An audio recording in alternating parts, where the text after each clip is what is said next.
예, 경기도 양평에 제가 몇 년 살았다는 말씀을 드렸는데요. 거기는 남한강과 북한강이 양평에서 특별히 양수리에서 만납니다. 그래서 양수리, 양수, 두 물이 만나는 달에서 양수리입니다. 거기 북한 강병을 따라서 차를 운전해서 가보면 모두 다 음식점입니다. 양식집도 있고 한식집도 있고요, 일식집도 있습니다. 그런가 하면 또 카페도 참 많습니다. 카페. 그 중에 여러분 공항 가수로 유명했던 문주란 씨, 여러분 아시는 분 많죠? 문주란 씨도 거기 강가에 카페를 세워놓고 영업도 하고 노래도 부르고 하는 그런 문주란 뮤즈라는 그런 간판을 걸고 있는 것을 지나가면서 보았습니다. 여러분 많은 연예인들이 그런데요, 최향락이라는 개그맨 아시는 분 아시죠? 부인 이름이 팽현숙입니다. 이 부인도 그 강가에 이 카페를 운영하는 것을 이 간판을 보고 알았습니다. 이 팽현숙 씨 이야기인데요, 예, 이분이 부동산이나 재테크에 아주 좀 밝은가 봐요. 그래서 이제 어느 아파트 단지에 큰 아파트가 이제 막 오른다는 정보를 입수하고 덜커덕 계약을 하고 은행에 이 대출을 많이 하고 해서 남편 모르게 그 아파트를 샀습니다. 그런데 이 이자도 내야 돼, 원금도 갚아야 되는데요, 갑자기 어느 날부터 남편, 우리 그 최항락 씨가 방송국에서 교습 섭외가 와고 일거리가 생겨야 되는데요, 연락이 잘 안 오는 일이 생기기 시작하니까요, 수입이 뚝뚝 떨어지는, 거기다가 자기가 운영하는 카페 손님이 그냥 거의 안 오는 그런 위기를 맞이하고 나는데요, 은행에서는 이자 갚으라 그러죠. 독촉이 얼마나 있습니까? 밤낮으로 힘들게 사는데요, 남편에게 말도 못했대요. 말하면 큰일 날 것 같아요.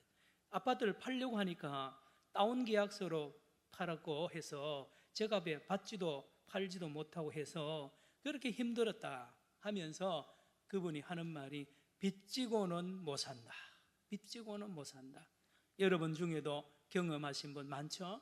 빚을 지고 여러분 빚에 한번 독촉에 시달리면 잠 못 잡니다. 입맛 다 잃고요. 이런 각도에서 보면 누가 부자냐? 빚이 없는 사람이 부자입니다. 별 사람이 아니라요, 빚 없는 사람이 부자란 말이에요. 그러면 누가 이 땅에 가장 행복하고 평안하게 사느냐? 역시 빚 없는 사람이죠. 빚 없는 사람은요, 밤에 잘 때 두 다리를 쭉 뻗고 잡니다. 그렇습니다. 그럼 또 하나 더 질문하면 누가 가장 행복하냐? 누가 가장 평안한가냐고 물으면 어제 그 많던 빚을 다 갚은 사람, 그 사람이 가장 행복한 사람입니다. 어제 빚을 다 갚았단 말이에요. 수년 동안 시달리던 그 빚을 다 갚으면 얼마나 행복하겠어요? 행복합니다. 성경을 보면 놀라운 말씀하는데요, 성경은 모든 사람은 어마어마한 빚을 지고 산다는 것입니다. 다 한 사람도 이유 없이 모든 사람들이 다 우리 하나님 앞에 또 이웃에게요, 빚을 어마어마하게 지고 살아가고 그 빚이 점점 늘어나고 있다고 성경이 말합니다. 그래서 사람들이 이 빚을 갚으려고 노력합니다. 그래서 만든 게 종교고 철학입니다. 이 양심이 말입니다, 죄의식이 모든 사람에게 있습니다. 그래서 이 죄로부터 자유하기 위해서, 죄가 곧 빚이거든요. 빚과 죄라는 말은 헬라어로 똑같습니다. 오페일레마라 그럽니다. 헬라어로 빚도 되고 죄도 됩니다. 우리 주기도문 아시죠? 마태복음 6장 12절에 우리가 우리에게 죄 지은 자를 용서하여 준 것 같이, 이렇게 우리는 번역했는데 원래 번역은 이렇게 해야 됩니다. 우리가 우리에게 빚진 자를 탕감하여 준 것 같이 하나님 아버지, 우리가 하나님 앞에 빚진 것도 탕감해 주시옵소서라고 번역해야 원문에 정확합니다. 그런데 우리는 빚을 죄로 해서 번역을 했습니다. 문제 없습니다. 죄와 빚은 성격이 똑같기 때문에 그렇습니다. 오페일레마입니다.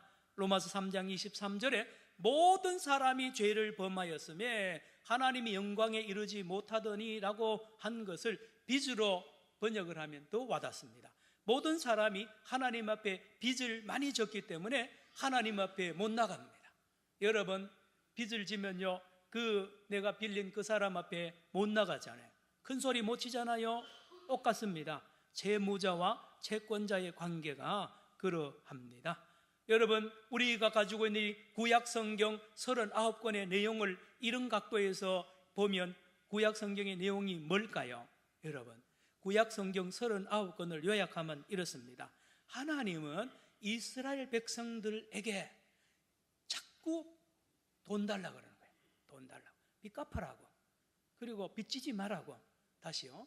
죄 짓지 말아라고 하고요. 죄를 지은 거는 빨리 갚아라고 하고, 안 갚고 못 갚은 이스라엘 백성들을 하나님이 벌을 줍니다. 여러분, 빚 못 갚으면, 돈을 배상 못 갚아주면 감옥에 가야 됩니다. 그만큼 똑같습니다. 구약 성경은요, 하나님과 이스라엘 백성이 채무자와 채권자의 관계에서 이 모든 일어난 일들을 기록하고 있습니다. 그런데 예수님은 이 땅에 오셔서 한 수 더 뜨셨어요.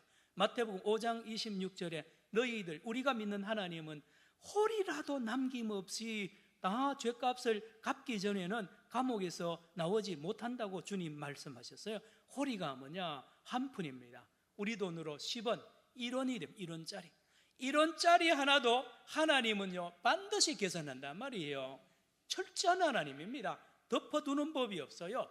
다 이 빚을, 죄를 해결해야 우리 하나님이 기뻐하는 그런 하나님이라는 것을 예수님도 말하고, 구약 성경 이스라엘 백성들이 그런 하나님을 믿고 살아왔다는 것을 우리에게 잘 보여주죠. 자, 그런데 놀라운 제도를 하나님이 주셨습니다. 따라합시다. 대속죄일 이스라엘 달력으로 7월 10일입니다. 우리 카렌더로 보면 9월 중순이나 말경입니다. 전 이스라엘 백성들에게 빚잔치 하는 날입니다. 그날요, 대속죄일, 말 그대로 1년 동안 지은 이스라엘 백성의 애부터 어른까지 모든 사람이 지은 죄를, 빚을 그날 탕감해 줍니다. 전부 다 빚 없던 것으로 빚 문서를 싹 지워버리는 날이 대속죄일입니다. 그런데 여기에는 누가 힘을 쓰고 수고를 해야 되느냐? 대제사장이 힘을 써야 됩니다. 대제사장이 대속죄일 제사를 잘 드려야 탕감을 받을 수가 있고, 여기에 이스라엘 백성들의 생명 대신에 누가 희생되느냐? 송아지가 희생됩니다. 대제사장의 죄를 위하여 먼저 송아지가 죽임을 당하고 피를 흘려야 되며, 또 이어서 이스라엘 백성들을 위하여 염소 2마리가 제물로, 한 마리가 제물로 바쳐지고 한 마리는 광야로 쫓아내는 그런 저주를 받는 그 제사가 대속죄일입니다. 대제사장이 있어야 되고, 속죄 제물이 있어야 되고, 그리고 성전이 있어야 돼요. 성막이 있어야 됩니다. 요 3가지가 있어야 이스라엘 백성들이 죄를 사함을 받는 대속죄일 제사를 치를 수가 있는 것이죠. 자, 그런데 여러분, 예수님이 누군지 아세요? 예수님은 대제사장으로 오셨고, 예수님은 당신의 몸을 제물로 바치셨고, 그리고 당신 자신이 성전이세요. 그래서 예수님이 이 땅에 오신 것은 이 대속죄일의 제사를 단번에 영원히 드리기 위하여 오신 분입니다. 따라합시다. 메시아는 다른 분이 아니에요. 무슨 이 땅에 정치 나라 세우려고 하는 게 아닙니다. 이 온 백성의 죄를 단번에 자기의 몸을, 성전 되시는 당신께서 대제사장으로서 십자가에서 피 흘려 죽으심으로 우리의 모든 죄를, 우리의 모든 빚을 탕감해주고 용서함을 받도록 이 땅에 오실 분이 예수님이고, 오신 분이 예수님이라는 것을 성경은 우리에게 알려줍니다. 제가 지금 말했던 문장은 성경 66권을 요약한 말씀입니다. 제가 초두에 말씀드렸죠. 빚 지고는 못 산다 그랬습니다. 죄 짓고는 못 삽니다. 못 삽니다. 그래서 이스라엘 백성들은요 1년 내내 기도 제목이 있습니다.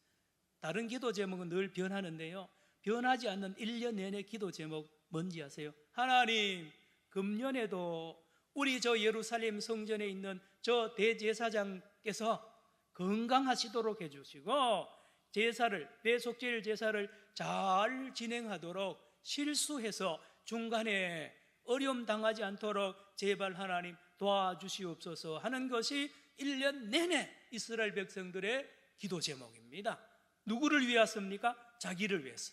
대제사장이요 아프면 집례를 못하면 큰일 납니다. 그리고 대제사장이 제사 드리다가 실수하면 중간에 죽습니다. 그러면 자기 죄는 1년 동안 용서함을 받지 못하니 어쨌든지 대제사장이 건강하고 실수하지 않도록 늘 기도합니다.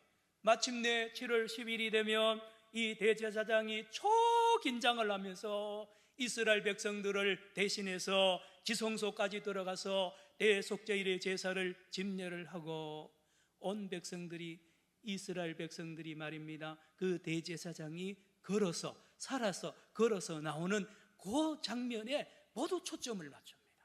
요즘 같으면 전 이스라엘의 중계방송을 해야만 됩니다. 생명이 달려있기 때문에 그런 것입니다. 그래서 마침내 그 대제사장이 지성소로 들어갔다가 건강한 몸으로 뚜벅뚜벅 걸어 나오면 할렐루야 하면서 모든 백성들이 축하하고요 기뻐하는 이유가 빚이 탕감되었거든요. 대제사장의 그 제사를 통하여 하나님이 이 빚장부를 전부 다 지워버렸다는 것이 바로 대제사장이 살아나오는 그것을 증명하는 것입니다. 따라합시다. 샬롬. 샬롬의 뜻은 전에 말씀드렸죠. 이 원어에 보면 레샬렘 그러면 돈을 지불하다는 뜻입니다. 샬롬은 지불 되었다, 빚이 지불 되어서 빚을 갚았다는 뜻입니다. 그래서 빚을 갚으니 샬롬이잖아요. 평강. 하나님과 샬롬, 이웃과의 샬롬입니다. 대제사장의 대속죄일에 이 제사가 이렇게 중요합니다. 그리고 또 1년 동안 평안하게 살다가 또 1년 동안 빚의 죄를 지으면 또 대속죄일, 해마다 요 7월 10일 날 대속죄일 제사를 드립니다. 만약에 대제사장이 제사 드리다가 실수하고 무슨 어려움이 있으면 이스라엘 백성들은 큰일 납니다. 우리는 1년 농사를 실패하냐 성공하느냐, 농부들은 거기에 관심 있지만 이스라엘 백성들은요 대제사장이 금년도 대속죄일 제사를 성공하냐 실패하느냐 거기에 관심이 있는 민족이 이스라엘 민족이며, 우리가 들고 있는 이 성경은 거기에 초점받쳐 있습니다. 그래서 대속죄일을 모르면 성경을 모릅니다. 특별히 오늘 저와 여러분이 읽은 이 본문의 말씀도 여기와 연결이 되어 있습니다. 부활절요, 부활절이 여러분 뭡니까? 예수님이 죽었다가 3일 만에 살아났다. 그래서 나하고 무슨 관계 있는데요? 그거 알아가지고는요 나한테 아무 영향력을 못 미칩니다. 예수님이 왜 부활했느냐, 부활의 의미가 뭐냐 말입니다. 여러분 놀랍게도 우리가 들고 있는 성경은 대부분이, 특별히 구약 성경은 제사장들이 쓴 거예요. 그래서 제사에 대한 말씀이 신구약 성경 전체가 제사입니다. 제사 피. 여러분 부활절도 이 대속죄일 제사와 연결시켜야 바로 이해가 되는 거예요. 그렇습니다. 오늘 본문을 보겠습니다. 36절입니다. 36절. 오늘 본문 36절 시작. 이 말을 할 때에 예수께서 친히 그들 가운데 서서 이르시되 너희에게 평강이 있을지어다 하시니. 여러분 제자들은 지금 낙심에 빠졌습니다. 우리 선생님이 십자가에 달려 죽으셨는데 이제 끝난 거예요. 부활해야 되는데요 거기 기대를 안 합니다. 끝내서 낙심 중에 있는데 예수님이 부활해서 제자들 120문도가 갇혀 숨어있는 그 다락방에 문을 두드리지도 않고 나타나서 샬롬 하며 샬롬. 이스라엘 백성은 요즘도 샬롬 인사하잖아요. 그런데 그 인사지만 오늘 본문에서 이 샬롬은요, 의미가 다릅니다. 말씀을 드렸듯이 예수님이 왜 샬롬이라고 했느냐, 이렇습니다. 내가 너희들이 지은 모든 빚을 갚았다. 내가 너희들이 지은 모든 죄를 내가 다 속죄함을 받았다라는 것이 이 샬롬이라는 인사에 들어가 있습니다. 그렇습니다. 샬롬입니다. 샬롬. 예. 제가 말씀드렸죠. 대제사장이 피날레가 지성소에 들어가서 제사를 드리고 살아서 걸어 나오면 그 대속죄일의 제사가 성공했다 그랬죠. 여러분, 예수님이 십자가에 달려 죽은 것을 많은 사람은 정치적인 사건으로 해석도 합니다. 예수가 갈릴리에 있는 무리들을 이끌고 당시에 로마를 향하여 이 독립운동을 하다가 체포되어서 빌라도에게 로마 황제에 의해서 죽임당한 정치적인 사건으로 해석하는 사람들도 있고요. 여러 가지 있습니다. 그러나 성경은 예수님이 십자가에 달려 죽은 사건을 정확하게 대속죄일 제사 사건으로 봅니다. 그래서 예수님은 제물이 되신 몸이, 당신이 말씀하셨고 성경 기자들이 모두 말합니다. 대속죄일의 하이라이트가 바로 다시 살아나와야 됩니다. 예수님이 십자가를 지시고 제물이 되셔서 죽으셨습니다. 그리고 대제사장이 되셔서 그 제사를 집리하시고 다시 살아나지 아니하면, 다시 말하면 지성소 들어가서 그 시체가 되는 경우가 많아요. 그래서 이 유대인들의 전설에 의하면 대제사장이 지성소에 들어갈 때 혹시나 죽을지 모르니까 거기에 허리에다가 띠를 이렇게 묶고 들어간다는 거예요. 그리고 띠를 이렇게 길게 해서 이 성소에다가 이 성막 밖으로 이 회막 휘장 밖으로 끈을 내서 만약에 대제사장이 거기서 팍 쓰러져서 안 나오면 그 끈을 가지고 잡아 당기면 시체를 끄집어내게 됩니다. 그리고 방울 소리가 안 나면 대제사장이 죽는 거예요. 거기 위험한 장소입니다. 지성소에 들어갔다가 죽는 경우가 있습니다. 예수님이 십자가를 지시고 죽으셨어요. 그러면 다시 살아나와셔야 이 제사가, 십자가가 성공한 사건이 되고 죄를 해결한다는 말이에요. 그런데 예수님이 지금 살아서 제자들에게 찾아왔습니다. 샬롬, 샬롬. 뭡니까? 내가 너희들의 죄, 온 백성의 죄를, 온 인류의 죄를 다 용서함을 받았다. 하나님 아버지 앞에 용서함을 받았다고 증거하려고, 증명하려고 찾아오신 장면을 오늘 저와 여러분이 읽었습니다. 36절 또 한 번 읽습니다. 36절 시작.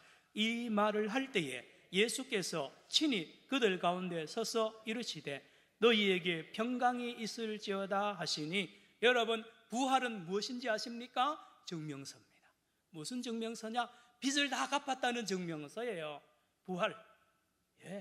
부활이, 예수님이 부활하신 이유가 빚 다 갚았다, 죄 다 용서함을 받았다는 증명서가, 예수님의 부활체 자체가 그거라는 거예요. 로마서 4장 25절 들으시기 바랍니다. 예수는 우리의 범죄한 것 때문에 내줌이 되고 또한 우리를 의롭다 하시기 위하여 살아나셨느니라. 따라합시다. 의롭다. 의롭다라는 말은 죄가 없다는 거예요. 조금 전까지만 죄가 가득했는데 예수님이 대속죄일 제사를 드리고 부활하시고 나오심으로 말미암아 우리의 죄가 없어졌기 때문에 우리를 의롭게 만드셨다는 것을 증명하려고 부활하셨다라고 말씀하고 있단 말이에요.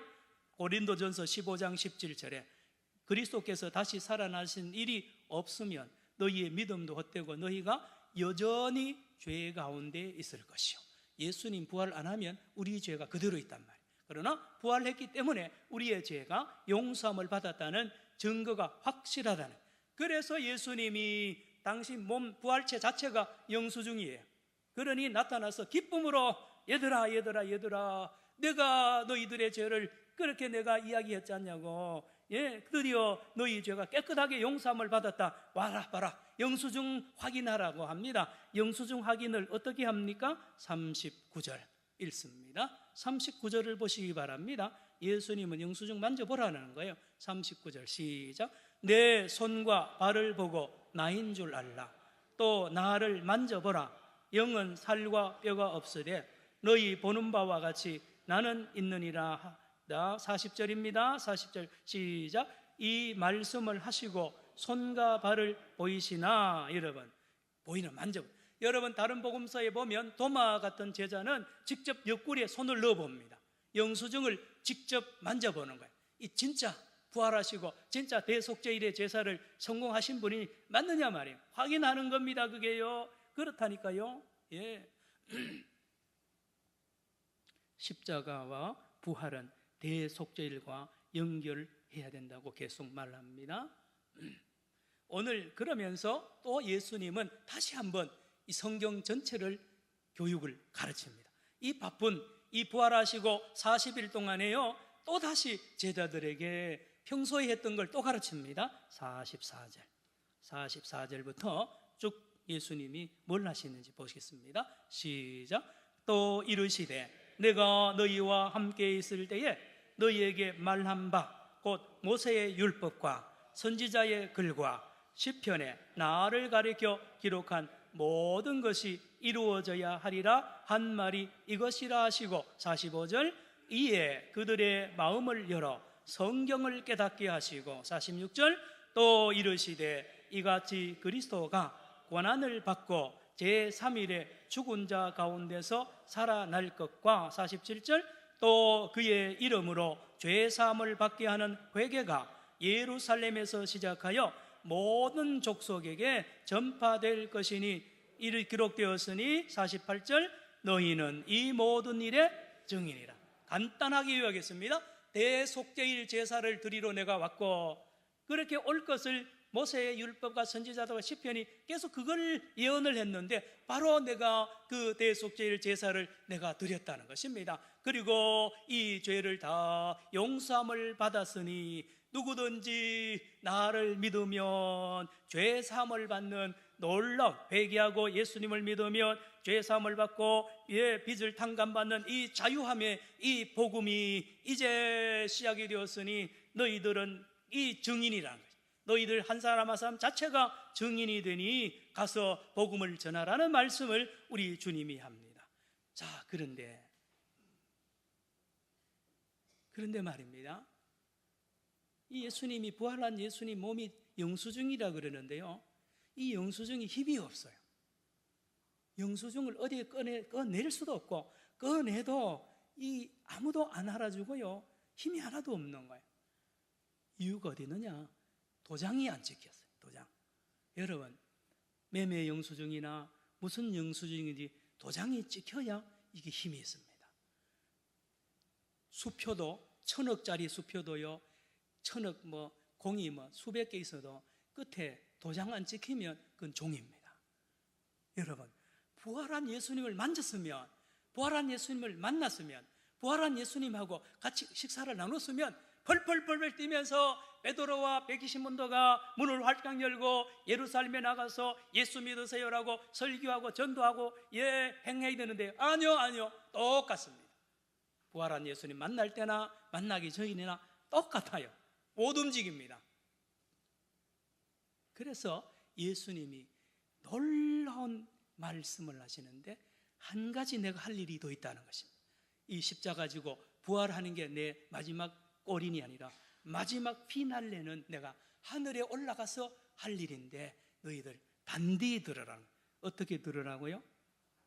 단디 들으라. 얘들아, 단디 들으라. 49절. 성경이 없어요. 내가 지어낸 말이에요. 단디. 자, 49절입니다. 한번 읽어봅니다. 시작. 볼지어다 내가 내 아버지께서 약속하신 것을 너희에게 보내리니 너희는 위로부터 능력으로 입혀질 때까지 이 성에 머물라 하시니라. 주님이 말씀하시기를 너희들 단디 들어라. 여기 예루살렘 떠나지 말고 요 모여서 기도하고 찬송하고 있으면 내가 하늘에 올라가서 하나님 아버지께서 너희들에게 성령을 보내줄 텐데 그 성령을 받을 때까지 너희들은 여기 꼼짝 말고 있으라고 예수님이 오늘 말씀하는데요, 여러분, 위로부터 능력으로 입혀집니다. 언제요? 성령 받을 때. 성령은 어떤 일을 합니까? 도장의 역할을. 아까 말씀드렸는데요, 1000억짜리 수표가요, 도장 없을 때는 종인데요, 도장이 딱 찍히는 순간에 1000억의 힘이 그 안에 역사합니다. 1000억 가지고 집도 수십 채 살 수 있고요, 다 할 수 있는 거예요. 여러분, 성령의 역할은 능력입니다. 따라합시다. 능력. 오늘 보세요. 49절 끝에요. 네, 보내리니 너희는 위로부터 뭐요? 능력으로 입혀질 때까지입니다. 여러분, 베드로가 말입니다, 부활한 예수님 만나고 손을 만져도 꼼짝 못하다니 베드로가 사도행전 2장에 성령이 임하십니다. 불의 같이 갈라지는 성령, 하나님께서 성령이 이 땅에 각 사람 머리 위에 도장처럼 꽉꽉꽉 지키는 거예요. 그래서 이 성령 받은 이 베드로와 120문도가요, 말씀드렸습니다.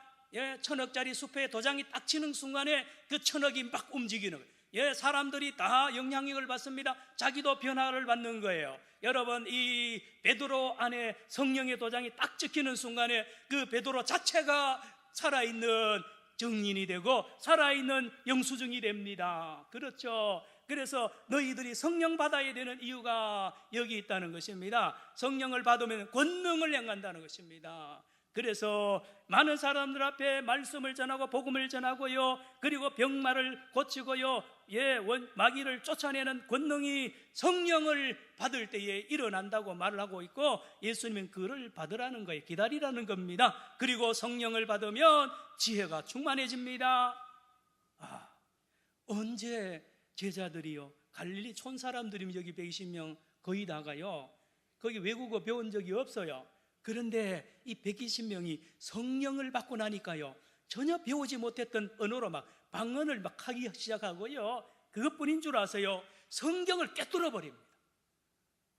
예루살렘 그 옆에 시내에 율법 박사, 성경 박사들이 가득한데요, 저 갈릴리 촌 사람들이요 성경을 꿰뚫는다니까요. 베드로가 설교를 쫙 하니까요, 저 촌 사람이 언제 성경절에 배웠느냐, 성경 배운 적이 별로 없을 텐데 하고, 그 성경 박사들이 성경을 잘못 알고 있다고 회개하고 자기들이 이 베드로가 가르침을 받고 세례까지 받는 일이 일어납니다. 따라합시다. 성령. 그래서 예수님이 얘들아 단디 들어라, 성령 받아야 된다. 성령의 권능을 너희들이 입으면 비로소 너희들이 증인이 되고 너희들이 온 세계에 다니면서 복음의 증인. 뭡니까? 내가 예수님이 십자가를 지시고 하나님 앞에 진 모든 너희들의 죄를 대속하여 주셔서 깨끗하게 하시고 의롭게 하셨다는 이 기쁜 소식을, 성령을 받아야 너희들이 증인이 된다고 오늘 말씀을 하고 있는 것입니다. 이 기쁜 소식입니다. 이 기쁜 소식. 47절 48절 오늘 위에 읽습니다. 47, 48 시작. 또 그의 이름으로 죄사함을 받게 하는 회개가 예루살렘에서 시작하여 모든 족속에게 전파될 것이니 기록되었으되 48절 너희는 이 모든 일의 증인이라. 너희들 자체가 영수증이라는 겁니다.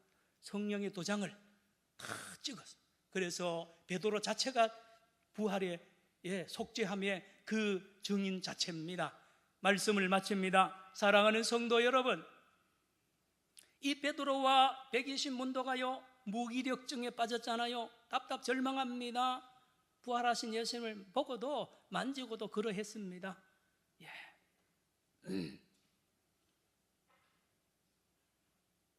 여러분 중에도 예수를 몇 년 믿고 모태로 믿고 3대 4대째 믿는다고 하지만 과연 여러분 능력을 체험하고 있습니까? 여러분 이 세상에 성령의 귀한 능력을 덧입고 우리 하나님이 살아계시는 것을 과연 경험하고 있느냐 말입니다. 여러분 다 잊어버리시고 이 한 주간, 지금 이 시간부터 성령을 의지하시기를 축원합니다. 성령을 의지해야 됩니다. 그런데 놀랍게도 이 성령은 그냥 오지 않았어요. 그냥 오지 않았어요. 예수님이 십자가를 지시기까지 피 흘려 죽어야 오실 성령이 오셨단 말입니다.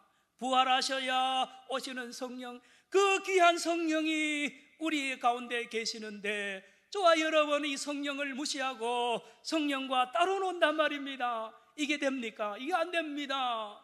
우리 한국교회가 지금 진정 성령을 의지하냐 말입니다. 사랑하는 성도 여러분, 성령은 하나님이세요. 하나님이라 하면 성령도 인격자입니다.